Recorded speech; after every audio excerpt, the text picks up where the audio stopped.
आखिर जेके जुमला ॻाल्हाए थे ऐं सम्झां थो उस्ताद खे मायूस कयो असां अदा चंदो पियो पेटेल मरकज़ अकाउंट में चंदो पियो 70 लाख इलेक्शन कमीशन जो चेयरमैन ठाही वियो अञा जेको 65 लाख जेको असांजे कर्ज़ कढे उन खां पोइ माज़र सां साईं 2 साल तव्हां सुकून सां सुम्हण न ॾिनो वेहण न ॾिनो घणा केस कोर्ट में दाख़िल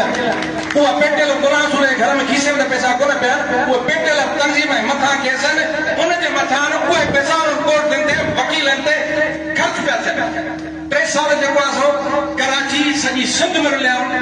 कंहिं हिकिड़ो ज़िले वारो ॿुधाए कंहिं हिकिड़ो रुपए जो चंदो ॾिनो आहे उहो राइट न आहे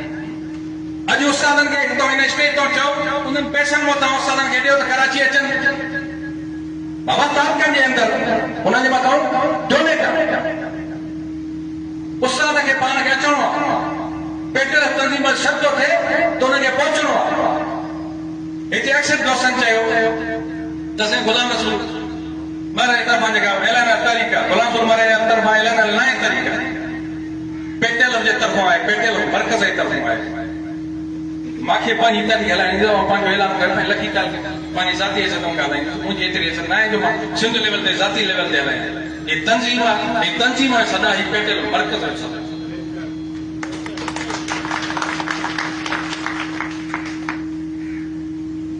असां था चऊं यकीनन कुछ शयुनि में मां पंहिंजी स्पीचनि में बि चयो यकीनन कुछ शयुनि में साईं सिकंदर अञा बि असां रोके कोन अञा बि अॻे आहे ॾापन में होशियारपन में प्लान में सभु शइ ऐं असीं इंशाअल्लाह कोशिशि करे साईं खां ॿी मशवरा वठंदासीं ॿी हुनजी सलाह मसइला सां हलंदासीं हाजी साहब ॿार उहो बि असांजे लाइ क़ाबिल एतिराम आहे उन खां बि मशवरा वठंदासीं मूं हमेशह पंहिंजी स्पीचनि में चयो आहे त दोस्त खे वेहो वेहो गॾिजी जेको आहे सो इन शयुनि ते मशवरा ॾियो मुमकिन आहे असां खां वधीक मशवरो तव्हां वटि हुजे मुमकिन आहे वधीक मशवरो हिते तालकनि जा असांजा उहिदेदार वेठा आहिनि उन्हनि वटि हुजे इहो जॾहिं पाण में इख़्तिलाफ़ ख़तम करे वेहंदासीं त मुंहिंजा राणा तंज़ीम पेटेल मज़बूत आहे को पेटेल तंज़ीम ते मेरी अखि ॾिसी खणी करे नथो ॾिसी सघे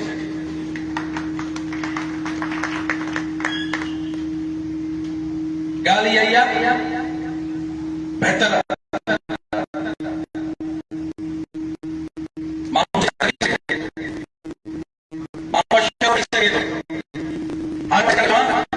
साईं ममताज खे चवां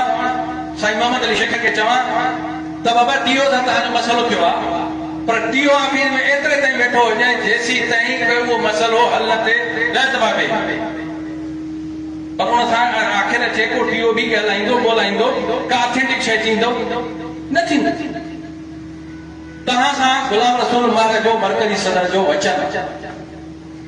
मां अॻ में बि वियो जेका टास्क कमेटी जुड़ी मां न वियो हुते ॻाल्हाइण मुंहिंजो दोस्त वञो जेकॾहिं टास्क कमेटी जोड़े था ऐं उहा का फ़ैसिलो करे थी अचे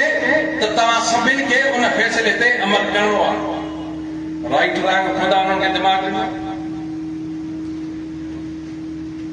ईअं थोरो ई मुमकिन आहे साईं सिकंदर हुजे उन खां वधीक बहितर फ़ैसिलो करे अचे पर जॾहिं तव्हांजी क़यादत फ़ैसिलो करे पोइ कंहिंखे इहो हक़ न आहे त क़यादत जे साम्हूं चवे त तुंहिंजो फ़ैसिलो नामंज़ूर आहे इदारे जे अंदरि नुक्तचीनी करे सघूं था पर मीडिया सोशल मीडिया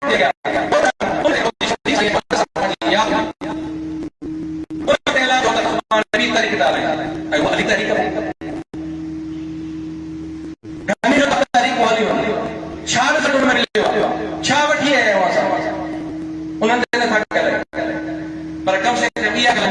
उन्हनि असां पाण खे कमज़ोर कयो असां कमज़ोर कयो गुलाम कमज़ोर न थियो आहे सिकंदर इज़त कमज़ोर न थियो आहे पेटेल तंज़ीम कमज़ोर थी पेटेल तंज़ीम कमज़ोर थी त साईं जे पेटेल तंज़ीम कमज़ोर थींदी असीं पंहिंजा ऑटोमेटिक कमज़ोर थींदासीं असांजो उस्ताद कमज़ोर थींदो असांजो मौक़िफ़ कमज़ोर थींदो लिहाज़ा ही जेका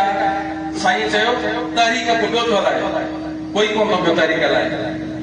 ही अलॻि शइ आहे त सिंध जे सीनियर उस्तादनि खां दोस्तनि खां रहनुमान खां उन्हनि खां हिमत अफ़ज़ाई ज़रूरु वठिबी आहे, मशवरा ज़रूरु वठिबा आहिनि, सभु शइ कबी आहे। तव्हां ॿुधायो ऐं तव्हां सां गॾु रहियो आहियां, न वरिता आहिनि छा मशवरा, न वरिता आहिनि छा सीनियरनि खां? त बाबा तव्हां अॻ में सीनियर रहिया आहियो, तारीख़ूं हलाइनि था, ॿुधायो प्लानिंग ॿुधायो।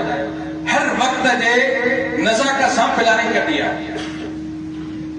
जेका 20 साल अॻु तारीख़ हली उनजो टेको हीअं हूंदो छा? कोई ऑफिसर हीअं हुया छा, या हीअं मीडिया हुई छा तेज़? त अॼु जे वक़्त सां तारीख़ खे हलाइणो आहे। तमामु मूंखे ख़ुशी थी आहे,